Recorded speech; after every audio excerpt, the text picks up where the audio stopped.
Track your sunlight exposure with Lightmeter. If you ever listen to Andrew Huberman on any platform, on any piece of content, he probably already told you that light exposure in the early part of the day and in the evening part of the day is very important and sets our circadian rhythm. So now, in theory, there is this science.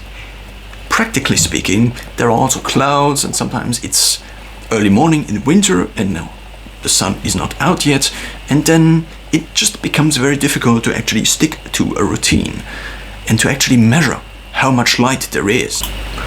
So Huberman now endorses this app called Virtusan, and he seems to be also a part of this app. And what this does, it uses the sensors of your phone to display how much light there actually is and how much light you get. So you can see it, and then if you're out, you can just click on track it. And then there is basically this thing you need to fill. And if it is filled, then you have your light exposure. And this is just a very nice way, because we already have these devices called phones in our pockets. And now if we just use these devices then and made something like this, a practical app, and this is even available in the free version of the app, even though the rest of the app is, at least to my current understanding, not something it is worth paying 60 euros a year, because I'm already paying for other things, other similar apps, also 60 euros a year, and I just don't want to stack up my subscriptions too much. It seems to be a very nice app. Huberman in the app also talks about other things, also David Sinclair apparently talks about things, but in regards to the app, I just think it is a very nice implementation of this theoretic idea. Now, there are a few downsides though. What if you actually don't want to have your phone out and you actually want to use your phone? If you use your phone, then for example, you turn your phone usually towards your face, and because you're blocking then the light, it probably doesn't record it actually. Also, so ideally what you would do is you would have it here, and then it would track your actual sunlight exposure that is also hitting your eyes. But usually you probably don't. So therefore, it would be nice if you could track somehow the light exposure without your phone. And turns out many people have a smartwatch nowadays. And many of these smartwatches also come with a sensor that senses how much light actually hits the screen.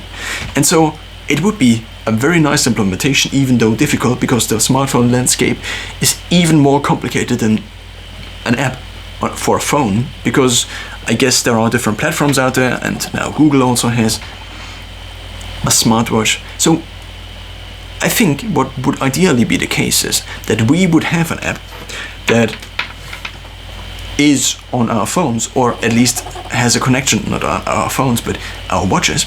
And what this then could potentially do is it could track your light exposure throughout the day, because you can track it in here. But if you track it once and then it is filled, that's very nice. But for enthusiasts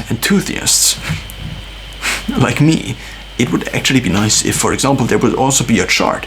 Of course, it is full, and it says it's a very easy decision. It is either full or is not full. And that's very easy, that's made very easy. But it would also be nice if you could track it over time, either like a habit tracker, so you got the light, and that's not just you telling an app that you got enough light, but it's actually based on data. So it's you don't have to interpret data in between and therefore potentially make mistakes. So if I now go for a run in the morning, ideally I would have my watch with me that actually throughout my day tracks my light exposure, and also maybe tells me, oh yeah, it would be nice if you ran 10 minutes earlier, because then you would get the light exposure, because according to your location and the sunrise time of your location, the light would be best at this specific time. And since you are running 10 minutes, then run 10 minutes at this specific light, and then you get the ideal light exposure in order to rise your cortisol levels, and so on and so on.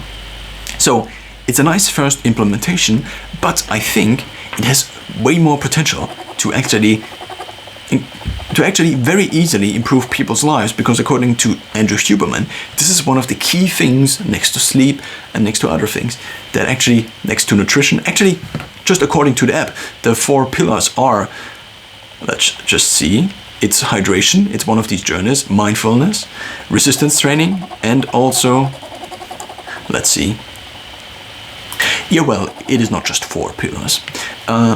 Brian Johnson, for example, has actually 10 pillars, 10 gestural pillars.